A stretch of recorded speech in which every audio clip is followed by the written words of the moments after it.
O sonho dos homens nunca tem fim. Isso é verdade, mas um pouco de bom senso sempre ajuda, né? Até eu, que sou do fã-clube do Kid, que conto com mais 4 pessoas, quando vi um homem mencionando que queria ser o rei dos piratas, sempre achava um pouco de graça, né? Sonho que foi resumido em um obstáculo chamado de Shanks. E é aquilo, se os sonhos são o combustível de One Piece, o fracasso de alguns personagens é o freio. Sonhar não é só um direito, é uma sentença, a de lutar até o fim, mesmo quando o mundo inteiro diz que é impossível. Mas e quando realmente é impossível?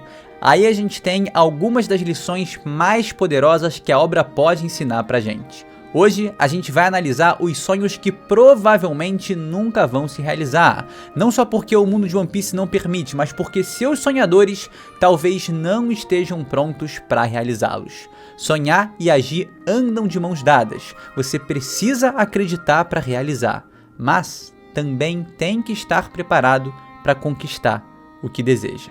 Eu sou o Lipe, esse é o canal Chapéu de Palha e eu te peço aquele like, se inscrever no canal se não é inscrito e já vir comigo porque esse vídeo aqui, meu irmão, onde a gente vai começar já com uma verdadeira bomba, tá? Pra quem não entendeu, se liga aí logo depois da vinheta.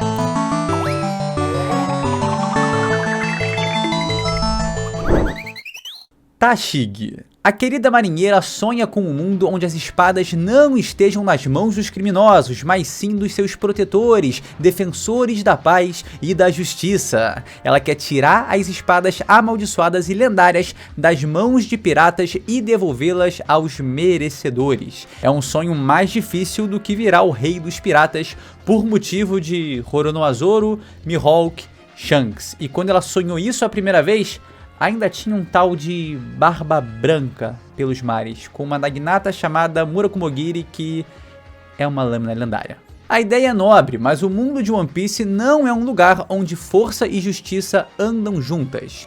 Espadas são extensões da alma do seu espadachim. A Emma reconheceu o Zoro, e a Tashigi, por mais habilidosa ou não que seja, ainda não impõe sua vontade nem mesmo sobre as armas que impunha.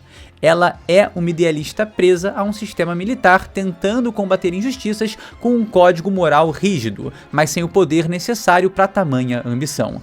Inclusive, eu acho que nem o personagem mais poderoso do mundo de One Piece seria capaz de realizar tal desejo, né? Porque, cara, ia ter que rastrear quem tem uma espada lendária, se é criminoso ou não, ir atrás do cara, caçar o cara e viajando para todos os cantos do mundo atrás desses malvados, né, que usam espadas, roubar, enfim.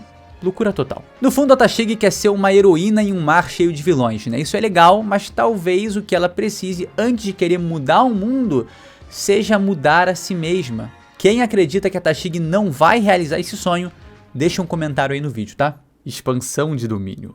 Engajamento infinito. Cavendish. O príncipe quer ser amado por todos como o herói mais belo do mar. Ele deseja fama, beleza, respeito e, de preferência, rivais que não ofusquem seu brilho.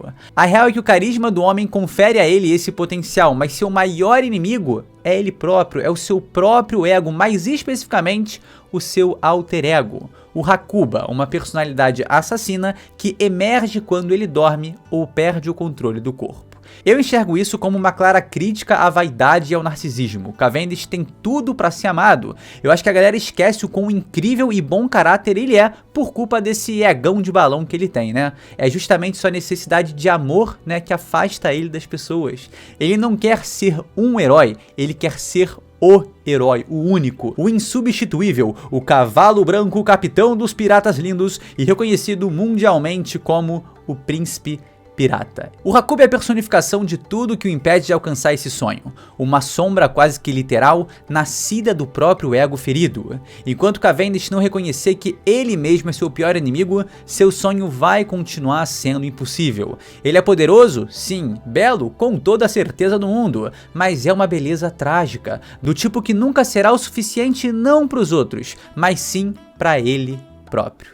E quem não é o suficiente para si, vai ser para quem? Don Krieg. O fracassado pirata queria dominar a Grand Line com armaduras, venenos e 5.000 homens armados até os dentes. Mas a Grande Rota é um lugar que ignora números. Não é a quantidade de canhões que vence, é o seu espírito. É a sua força bruta independente dos números. Isso se torna claro quando um único homem é capaz de dizimar toda a sua frota. O Krieg não é burro, ele é prático, covarde e oportunista. Mas isso não é o suficiente em um mundo onde a vontade se manifesta em haki. Seu maior inimigo foi o Mihawk, que destruiu sua frota com uma espada. Repito, uma espada destruiu uma frota de mais de 5.000 homens. E não por acaso, o Mihawk é o símbolo do domínio individual, enquanto o Krieg é a encarnação da dependência coletiva sem alma, rasa. O sonho dele morreu antes mesmo de chegar na Grand Line, porque no fundo, ele nunca sonhou, né? Ele só quis dominar, tinha um pensamento muito prático e vazio. Caesar Clown. Caesar é um dos personagens mais cômicos e trágicos da série. Ele quer ser reconhecido como um gênio, como o grande gênio, quer fama, quer ser temido, mas vive tentando imitar o Vegapunk e falhando miseravelmente. Ele representa o lado mais sombrio da ciência, a vaidade, a ética distorcida, o prazer de brincar como um deus. Ele não quer salvar ninguém, ele quer o reconhecimento de ser o melhor. Nem que para isso ele tem que fazer testes laboratoriais de drogas em crianças. Mas o mundo de One Piece pune esse tipo de arrogância. Seus experimentos falham, seus aliados o traem, e mesmo quando ele tem poder, ele não sabe como usá-lo sem parecer patético. Seu sonho é impossível porque ele quer reconhecimento sem responsabilidade.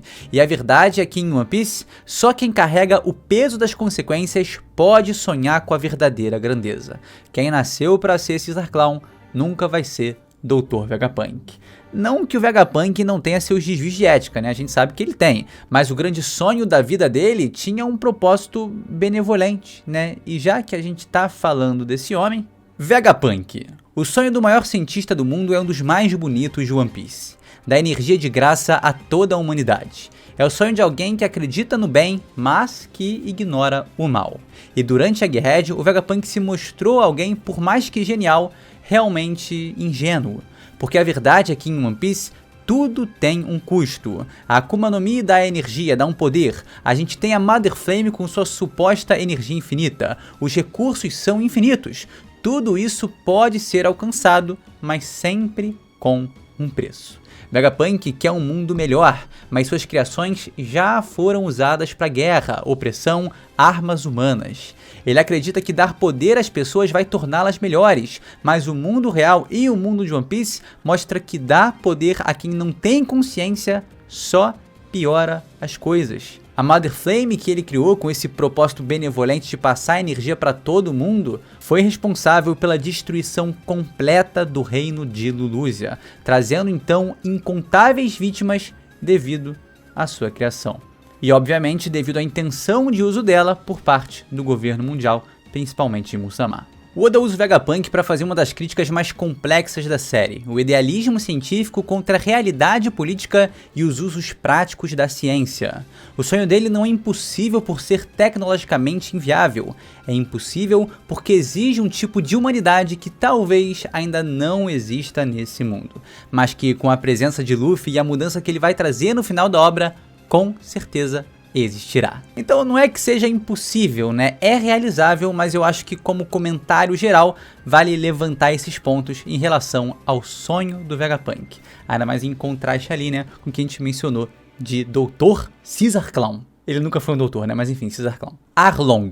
O Homem-Peixe é movido por um rancor legítimo, mas o transforma em uma doutrina de ódio. Seu sonho de provar a superioridade dos tritões sobre os humanos é um reflexo distorcido da dor dos Homem-Peixe. Ele quer ser superior aos humanos como forma de vingança. Mas a grande ironia é que ele usa os mesmos métodos dos humanos que o oprimiram. Ele escraviza, domina e impõe medo. E isso nunca leva à verdadeira liberdade.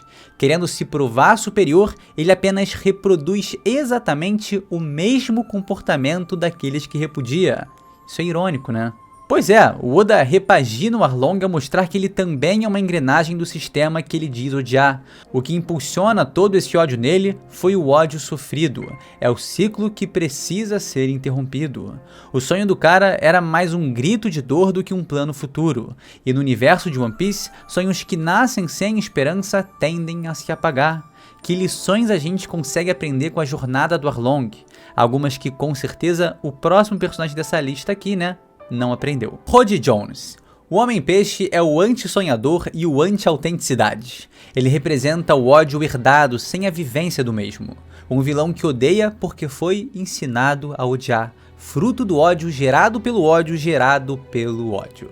Diferente de Arlong, que sofreu diretamente nas mãos dos humanos, o Rod Jones nunca teve contato direto com a dor que prega. Indiretamente, ele com certeza sofreu e não foi pouco. Não tô querendo dizer que isso é ilegítimo, tá? Mas que o seu sonho é vazio, alimentado por ideologias extremas que não vão fazer nada além de mal. Ele quer a destruição dos humanos e no caso dele, não é por justiça. Não é uma luta como a do Fischer Tiger.